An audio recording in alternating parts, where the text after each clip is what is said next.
আজকে আমাদের psych nursing কলেজের স্টুডেন্টদের ক্রিকেট খেলার জার্সি প্রদান করা হলো। আমাদের খুবই খুশি। জার্সি পেয়ে তোমার কেমন খুশি লাগছে? খুব খুশি। বলো, ম্যাচটা জিতলে আরো খুশি থাকবো। বলো আগে। ম্যাচটা অনেক খুশি। ম্যাচটা যদি আমরা জিততে পারি তাহলে আচ্ছা আচ্ছা, ঠিক আছে। আমাদের ম্যাডাম এনজয় করতেছে।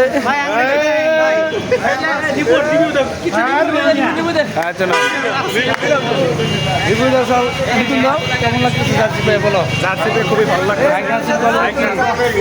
জি বলো, এটা সম্পর্কে আমাদের কলেজ থেকে জার্সি দিচ্ছে, আমরা অনেক খুশি। কিন্তু জার্সি আরো আগে দিলে ভালো হতো। আমরা ভালো খেলবো আগে এটাই কলেজ থেকে টিচাররা দেখা যাক মাঠে কি হয়। সবাই আমাদের জন্য দোয়া করবেন। আচ্ছা, আমরা দোয়া করি তোমরা সবাই উইন হও, ঠিক আছে? ওকে ওকে, বলো। আমরা ইনশাল্লাহ জিতে আসবো এবং সেমিফাইনাল যাবো। সেমিফাইনালে কি যাবো? ইনশাআল্লাহ। জিতবে। ওকে ওকে।